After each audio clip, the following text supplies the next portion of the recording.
Hi, if you're a lover of all things spooky and eerie, then Untold True Crime Horror is the perfect storytelling podcast for a spine-tingling experience. As you tune in to this petrifying horror experience, do not forget to subscribe, as your nightmares are about to get a whole lot scarier.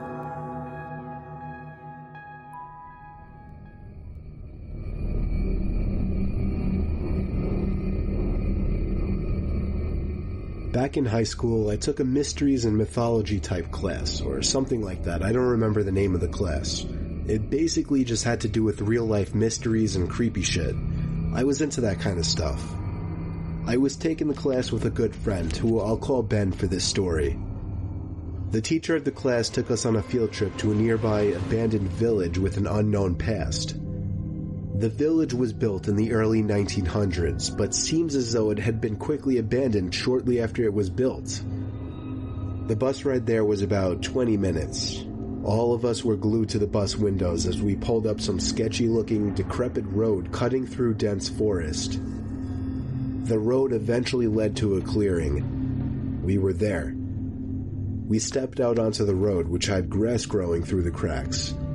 The grass surrounding was almost knee-high. Then there were the buildings.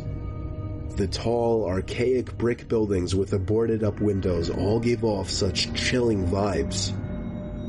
The teacher lined all 20 of us up, counted heads, and then began leading the way. The point of this little field trip was to use the so-called skills we learned in class to see if we could put anything together about why the village may have been abandoned so long ago. Some of the buildings had holes in the walls to serve as entryways. There were even holes in the ground next to some of the buildings, seemingly dug to get into the basements of some of the buildings, which seemed creepy. There was one building, though. It stood taller than any of the others. It just intrigued me the most. While the teacher was leading the group towards the village church, Ben and I decided to sneak off on our own to look for anything interesting. When we walked off in the direction of the tallest building, we saw a hole in the ground. It was dug by the back door of the building, which had been sealed off.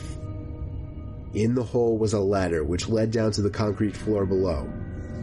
We both looked at each other and knew we had to do it. Ben climbed down first, then me. Luckily, this was just around the time Apple started putting flashlights on their phones, so we had a source of light.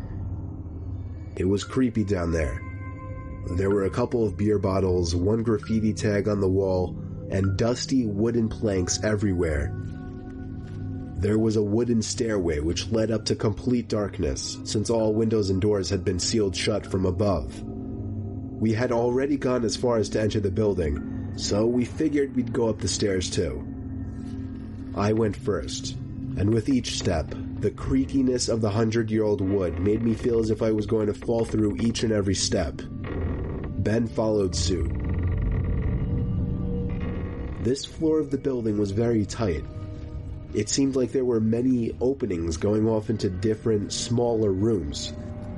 It was so dark in there you would never even guess it was daytime. Ben and I were honestly starting to get creeped out in there and agreed to go back outside. But just then, there was a noise in one of the tiny rooms, like a big rock hitting the concrete floor. A normal instinct would be to run, but Ben and I froze, locked eyes for a moment, then both tiptoed over to the opening of the room. We shined the lights into the room and ran. We ran back down the stairs and then up the rusty ladder back outside. We caught up to the group out of breath. We didn't say anything, though, to avoid getting in trouble. One of our classmates asked us what was wrong.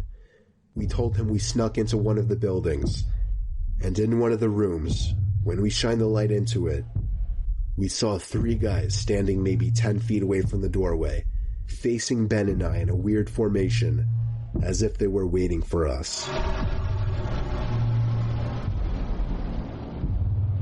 As we continued following the group, we paid extra attention to the tall building we entered from the distance, and before leaving, we saw a person's face at one of the higher level windows that had not been boarded up. We never told the teacher in fear of getting in trouble. We didn't know what to think. Were those just homeless people living in there? Were they gang members in hiding? Ben freaks me out with his theory. He says they were ghosts of the people who once lived in the town. Still, the way the three guys were just hauntingly standing there so calmly, staring at us the moment we peeked our heads through that doorway, I still can't get that image out of my head. I may go back to that village one day, just to prove Ben's idea wrong.